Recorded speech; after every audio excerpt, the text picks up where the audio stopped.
पूरा घर रोशनी से चमक रहा था।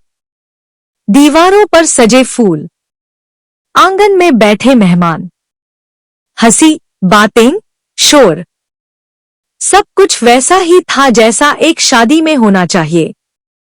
आज उस घर की बेटी की शादी थी। मां बार बार आंसू पोंछ रही थी।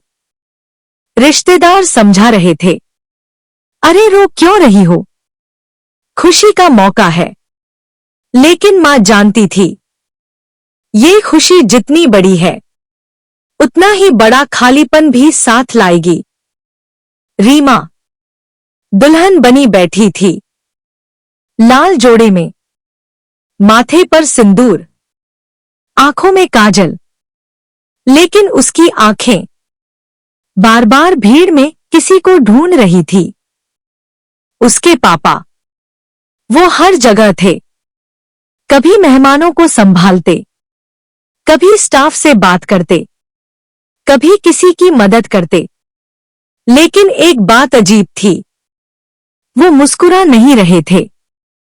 ना खुशी, ना दुख, बस एक शांत चेहरा। कुछ लोग कह रहे थे, देखो कितने स्ट्रांग हैं, जरा भी इमोशनल नहीं हुए। लेकिन कोई ये नहीं समझ पाया कि वो अपने अंदर क्या छुपा रहे थे। रीमा ने अपनी सहेली से धीरे से पूछा, पापा ऐसे क्यों हैं? सहेली ने हंसकर कहा, अरे पापा लोग ऐसे ही होते हैं। लेकिन रीमा का दिल मान नहीं रहा था। फेरे शुरू हुए, मंत्रों की आवाज, अग्नि की लौ, हर वचन के साथ रीमा की नजर अपने पापा को ढूंढती रही। वो वहीं थे, लेकिन फिर भी बहुत दूर। शादी खत्म हुई। अब सबसे मुश्किल पल, विदाई।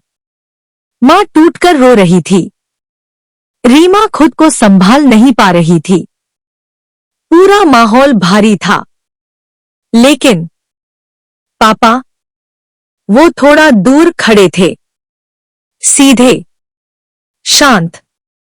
ना आगे आए, ना गले लगाया।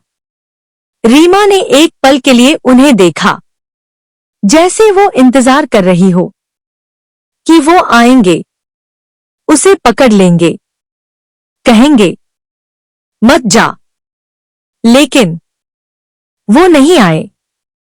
डोली चल पड़ी। और उस दिन सबने यही कहा, पिता बहुत मजबूत होते हैं। शाम हो गई, मेहमान चले गए, घर खाली हो गया।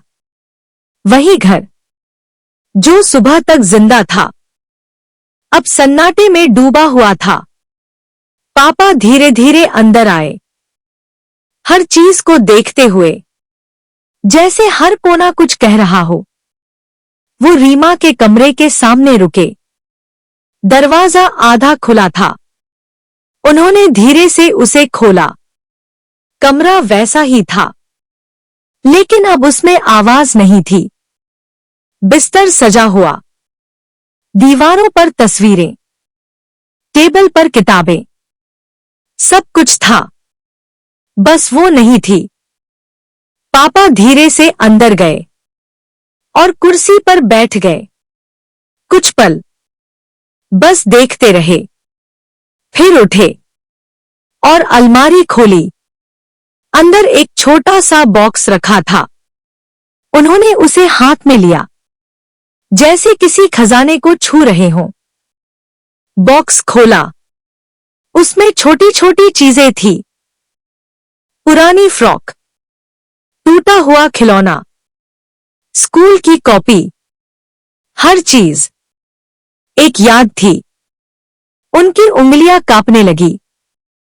तभी उन्हें एक डायरी दिखी, पुरानी, हल्की सी मुड़ी हुई।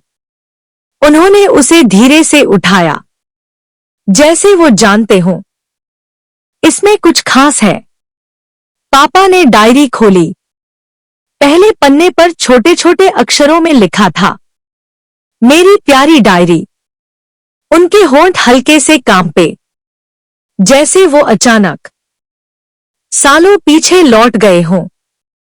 उन्होंने पढ़ना शुरू किया। आज पापा ने मुझे साइकिल चलाना सिखाया। उनकी आंखों के सामने वो दिन आ गया। छोटी सी रीमा डरते हुए साइकिल चला रही थी और वो पीछे से पकड़कर कह रहे थे, डर मत, मैं हूं ना। पापा के चेहरे पर हल्की मुस्कान आई, लेकिन आंखें नम हो गईं। उन्होंने अगला पन्ना पलटा। आज पापा ने मुझे डांटा। मैं रोई, लेकिन बाद में पापा ने चॉकलेट दे दी। उनके हाथ रुक गए। उन्हें वो शाम याद आ गई जब उन्होंने गुस्से में डांटा था और बाद में खुद को ही दोष देते रहे थे। उन्होंने धीमे से कहा, तुझे सब याद है।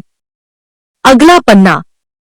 आज स्कूल में सबके पापा आए थे, आप नहीं आए।